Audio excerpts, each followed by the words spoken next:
नमस्कार प्यारे साथियों, कैसे हो आप। आशा करता हूं आप सभी अपने घर आले नीले के मंच पर बिल्कुल मस्त जबरदस्त तंदुरुस्त और हष्ट-पुष्ट होंगे। प्यारे साथियों, आज बहुत ही बेहतरीन बहुत ही शानदार जानकारी आपके लेकर आया हूं।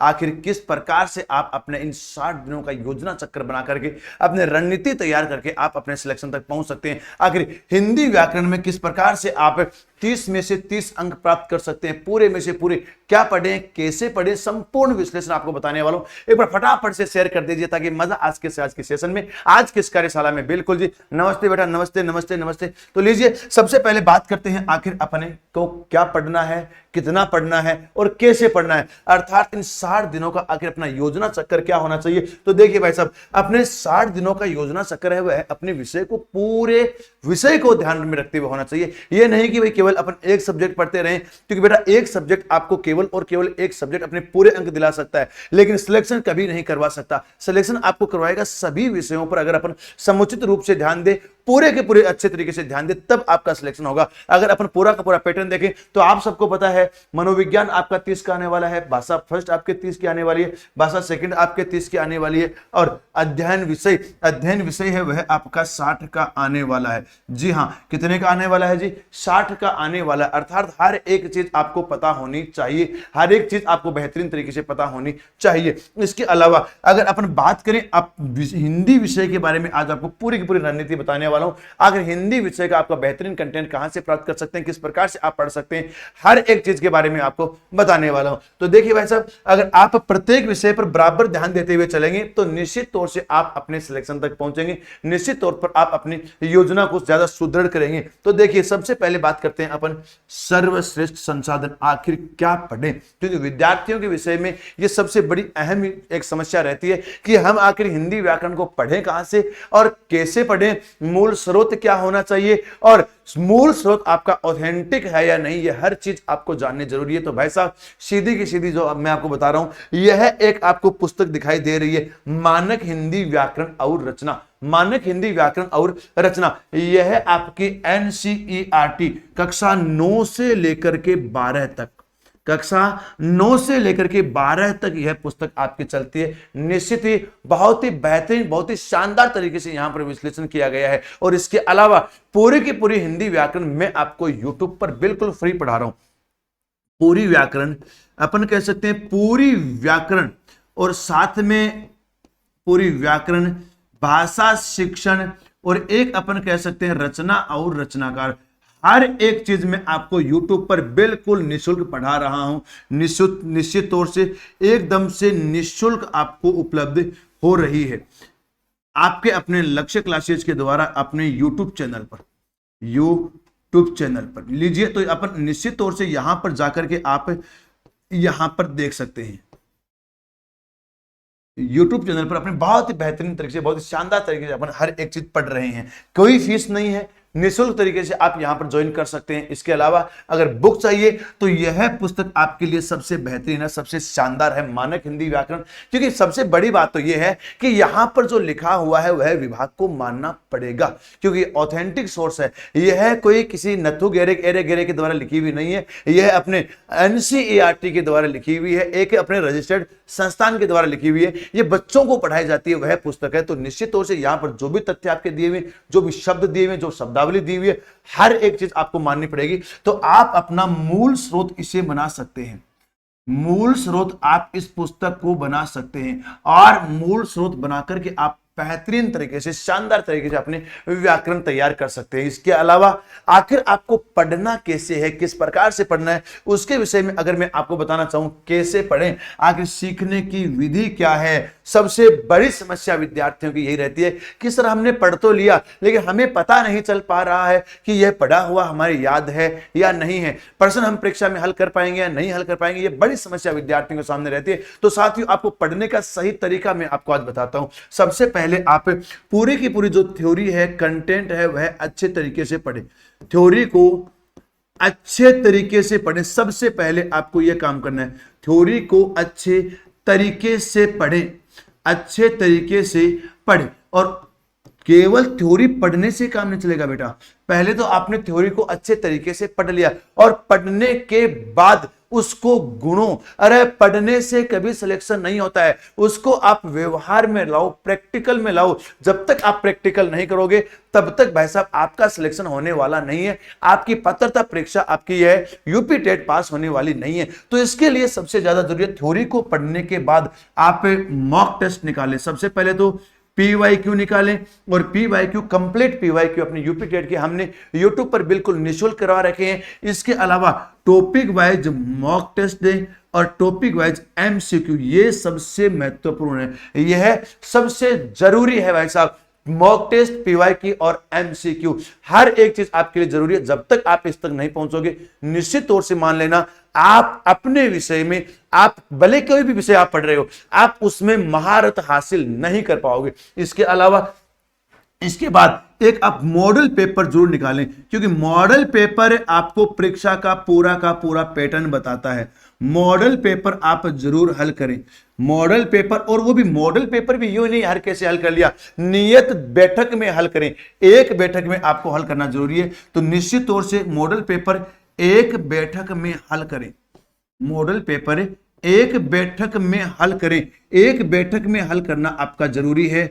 क्योंकि ये नहीं हो बेटा कि आप मॉडल पेपर हल करने बैठे और आपका कोई विद्यार्थी आ गया, आपका कोई साथी आ गया और आप उसके साथ वापस चले गए, फिर से आपने 10-15 क्वेश्चन किए फिर वापस चले गए। इससे अच्छा तो आप न करो तो और ज्यादा बढ़िया है, क्योंकि कम से कम हमें हमारा रिदम तो नहीं टूटेगा। अरे आपको मॉडल पेपर एक बार बैठ गए, उसके बाद भले ही आपके पास फोन आए, भले ही आपके पास कोई और आए और जरूरी काम आ जाए, पूरे के पूरे परीक्षा आपको यह मानना है कि जैसे आप परीक्षा कक्ष में बैठ करके इस प्रश्न पत्र को हल कर रहे हैं, सेम वही वाली फीलिंग, सेम वही वाली सोच के साथ आप मॉडल पेपर निकालिए। वहां पर जाकर के आप अपने आप में आत्मविश्वास करेंगे, अपने आप में अपना खुद का कॉन्फिडेंस आप इंक्रीज करोगे। बिल्कुल जी भाई साहब, बिल्कुल। तो यहां पर मॉडल पेपर हल करना है, पूरी की पूरी थ्योरी कंटेंट पढ़ना है अच्छे से, और इसके बाद अपन कह सकते हैं PYQ, मॉक टेस्ट और MCQ क्वेश्चन हल करने, ताकि अपन हमारे पता तो चले कि जो पढ़ा है वो कितना हमने गुण लिया है, जो पढ़ा है वह हमने कितना ध्यान में रख लिया है, कितना हम उसको अप्लाई कर पा रहे हैं। पढ़ने और अप्लाई करने में बहुत ज्यादा अंतर होता है, विशेष तौर से हिंदी विषय में, क्योंकि हिंदी व्याकरण में नियम है, नियमों का बहुत बड़ा जखीरा आप अपने साथ लेकर चलते हैं और उन नियमों को लागू करना आपके लिए बेहद जरूरी है। बात करें अपन थोड़ी सी आगे, तो भाई साहब आपको यह भी पता होना चाहिए आपकी परीक्षा पैटर्न आपका क्या है और कौन से पार्ट से कितने क्वेश्चन आने वाले हैं। हिंदी के आपके ये 3 पार्ट हैं, एक व्याकरण है, एक भाषा शिक्षण है और एक अपना कौन सा हो जाएगा, रचना और रचनाकार। यह चीज आपके जरूर दिमाग में होने चाहिए। भाषा शिक्षण से कितने आने वाले हैं, व्याकरण से कितने आने वाले हैं, रचना और रचनाकार से कितने प्रश्न आने वाले हैं। यह नहीं हो कि आप केवल और केवल रचना और रचनाकार पढ़ते रहें, व्याकरण पर ध्यान नहीं दे, भाषा शिक्षण पर ध्यान नहीं दे, या केवल और केवल आप भाषा शिक्षण पढ़ते रहें, व्याकरण वाले और दूसरे पार्ट पर ध्यान नहीं दे। सबसे ज्यादा जरूरी है आपका इन पूरे के पूरे 30 अंकों का मैं विभाजन करता हूं, तो सबसे ज्यादा जरूरी है आपकी व्याकरण, क्योंकि व्याकरण में आप पिछले पेपर्स के हिसाब से देख सकते हैं लगभग आपके 20 से 22 प्रश्न आ रहे हैं। तो आपको 20 से 22 प्रश्नों के हल करने के लिए बड़ा पार्ट है और एक नियमित पार्ट है, एक व्यवस्थित पार्ट है, और इसको व्यवस्थित तरीके से आपको अध्ययन करना है, व्यवस्थित तरीके से आपको पढ़ना है। तो सबसे ज्यादा जरूरी आपका व्याकरण वाला पार्ट, यहां पर आपके 20 से 22 क्वेश्चन आएंगे। इसके अलावा अगला पार्ट अपना कौन सा है, शिक्षण विधियां। शिक्षण विधियों का भाई साहब आप पीछे वाले जो मैंने 7-8 साल के क्वेश्चन करवाए हैं वहां पर आप उठा करके देख लेना, लगभग आपके 2, 3 या 4% से आपके ज्यादा किसी में भी नहीं है। कई पेपर तो आपके ऐसे भी आए हैं जहां पर एक भी प्रश्न नहीं मिला हो, बहुत सारे पेपर ऐसे आए हैं जहां पर भाषा शिक्षण का एक भी प्रश्न नहीं मिला है। लेकिन हमें यह मानना है कि लगभग आपके 2, 3, 4, अधिकतम 4, कम से कम आपके 2% भाषा शिक्षण वाले पार्ट से आने हैं। और उसमें भी अगर अपन देखें तो सबसे ज्यादा जरूरी या तो शिक्षण विधियां, या तो कहां से आ रहे हैं जी, शिक्षण विधियों से। शिक्षण विधियों के अलावा या अपन देख सकते हैं मापन मूल्यांकन परीक्षण से, यानी अपन देखते हैं जी मूल्यांकन। इसके अलावा एक अपन किसके बारे में अध्ययन करते हैं, एक अपन देखते हैं सहायक सामग्री। सहायक सामग्री, इसमें भी ये 3 पॉइंट आपके सबसे महत्वपूर्ण, जिसमें सबसे ज्यादा है भाषा शिक्षण और मूल्यांकन। यहां से आपके बहुत ज्यादा, बहुत अच्छे लेवल के प्रश्न, बहुत स्तरीय प्रश्न आपके पूछे जा रहे हैं। एक अपन देखते हैं रचना और रचनाकार। सीधी और सरल भाषा में अगर मैं आपको कहूं तो यहां से भी आपके 4 से लेकर के 6% तक आ रहे हैं। कितने जी भाई साहब? 4 से लेकर के 6% तक आ रहे हैं, और वो भी लगभग आपके आधुनिक काल के, लगभग अपने कौन से हैं? आधुनिक काल के, आधुनिक काल के जो आपके रचना और रचनाकार है वह आपके विशेष तौर से पूछे जा रहे हैं। और इसमें भी अपन देखें तो जो अपने यूपी से संबंधित हैं, जो आपके कहां से संबंधित हैं? यूपी से संबंधित हैं, और उन्हें कोई ना कोई पुरस्कार हाल ही में मिला हुआ हो, उनके बारे में थोड़ा सा विशेष तौर से आप अध्ययन कर लेना। यूपी से संबंधित, हालांकि साहित्य का, हिंदी साहित्य का लगभग अपन कह सकते हैं आधा पार्ट आपका यूपी से ही संबंधित है, लेकिन फिर भी अपन कह सकते हैं जी भाई साहब क्या क्या चीज यहां अपन देख सकते हैं जी। सीधी और सरल भाषा में आपको कहूं, सीधी और सरल भाषा में आपको कहूं, आधुनिक है, आधुनिक, यह अपना क्या हो जाएगा? आधुनिक रचनाकार, आधुनिक रचनाकार। इसके अलावा अपन कह सकते हैं जो यूपी से संबंधित, वो मैंने आपको बता ही दिया। और जिनको साहित्य अकादमी, ज्ञानपीठ पुरस्कार या कोई अन्य साहित्यिक पुरस्कार जिनको प्राप्त हुआ है, उनके बारे में आपको विशेष तौर से ध्यान रखना कि वहां से आपके प्रश्न पूछने की संभावना काफी ज्यादा बन जाती है। और जो आपके एग्जामिनर होता है, पेपर सेटर होता है, वह भी उन्हीं के ध्यान में रहता है, तो वहां से आपके प्रश्न पूछने की संभावना काफी अच्छी बन जाती है। इसके अलावा दैनिक अध्ययन योजना बनाए। जी हाँ, यह कार्य आपको हर विषय में करना है। आपको पहले पूरे के पूरे टॉपिक डिसाइड करने पड़ेंगे कि आज आपको कौन से टॉपिक पढ़ने हैं। आज कंप्लीट टॉपिक पूरे पढ़ने, पूरे की पूरी आज की योजना बनाओ, आज की अध्ययन योजना बनाओ, आज की योजना आपकी तैयार होनी चाहिए, और उसी योजना के अनुसार आपको अध्ययन करना बहुत ज्यादा जरूरी है। उसी योजना के अनुसार आपको अध्ययन करना जरूरी है, जिसमें निश्चित ही आपको पहले तो टॉपिक्स हल करने हैं, यानी कौन से टॉपिक्स आपको पढ़ने हैं उनका चयन कीजिए। और उसके बाद उन टॉपिक्स को केवल पढ़ने से मतलब नहीं है, उन टॉपिक को पढ़ने के बाद उनके प्रश्न आप हल कीजिए, उनके प्रश्न आप हल कीजिए, अच्छे से हल कीजिए, शानदार तरीके से हल कीजिए, और साथ साथ में आप लास्ट में उनका रिवीजन जरूर करें। अंत में उनका आपको क्या करना है? रिवीजन आपको जरूर करना है। यह चीज विशेष तौर से आपको ध्यान रखनी। तो ये लीजिए, ये आप दैनिक पाठ योजना, यानी अपने डेली रूटीन, डेली आपको क्या पढ़ना है, इसके बारे में आपको जानना जरूरी। हर विषय में आपको यह कार्य करना है, केवल और केवल हिंदी में ही नहीं, हर एक विषय जो चारों के चारों है, 500 के 500 जो आपके, सभी में आपको इस चीज के बारे में ध्यान रखना।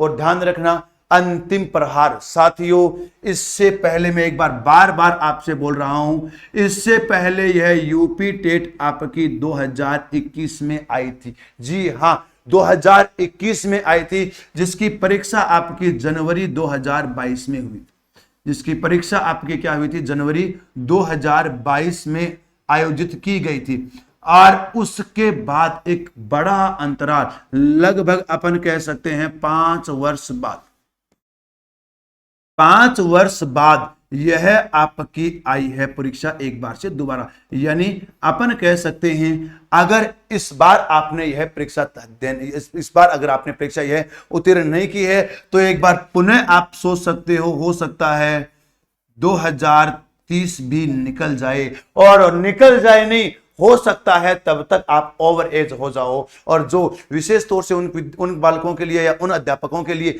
जो सरकारी सेवा में कार्यरत हैं, लेकिन उनका अभी तक सीटेट या यूपी टेट कोई सा भी पास नहीं है, तो उनके लिए भी जरूरी है यह आपको 2 साल या 3 साल के भीतर भीतर पास करके आपको सरकार तक इसका प्रमाण पत्र पहुंचाना है। तो आप भी अगर यहां पर यूट्यूब पर जो क्लासेस चल रही है, और यूट्यूब पर जो क्लासेस चल रही है वह आपको मैं बता दूं, लक्ष्य सेंट्रल चैनल, कौन सा है जी भाई साहब? लक्ष्य सेंट्रल चैनल जो आप अगर लगाओगे तो वहां से आपको पूरी की पूरी मिल जाएगी। लक्ष्य क्लासेज सेंट्रल एग्जाम्स के लिए जो अपना चैनल बना रखा है, वहां पर आपको पूरी की पूरी इसकी क्लासेस की प्लेलिस्ट मिल जाएगी। हिंदी चल रही है, वहां पर मैथ चल रही है, साइंस चल रही है, हर एक पार्ट को अपन अच्छे तरीके से अध्ययन करवाएंगे। तो लीजिए, उम्मीद करता हूं मेरे द्वारा बताई गई प्रत्येक जानकारी आप तक पहुंची होगी। और इसके अलावा क्या जानकारी आप प्राप्त करना चाहते हैं, किस विषय में, किस विषय से संबंधित, हिंदी विषय को विशेष तौर से आप ध्यान में रखना, क्या क्या आपके अड़चने आ रही है, कहां कहां आपको दिक्कत आ रही है, हर चीज के बारे में आप बताइए। मैं निश्चित तौर से आपका समाधान करूंगा, आपकी हर समस्या का मैं निराकरण करूंगा। मिलते हैं पुनः अगले सेशन में। और हां, क्लास का आप जो ध्यान रखना, शाम को 6 से 7 या 7 से 8 आपकी क्लास नियमित रूप से चलती रहती है। तो लीजिए, बाकी बातें करेंगे अपन अगले सेशन में। तब तक के लिए राम राम, जय हिंद, जय जय राम।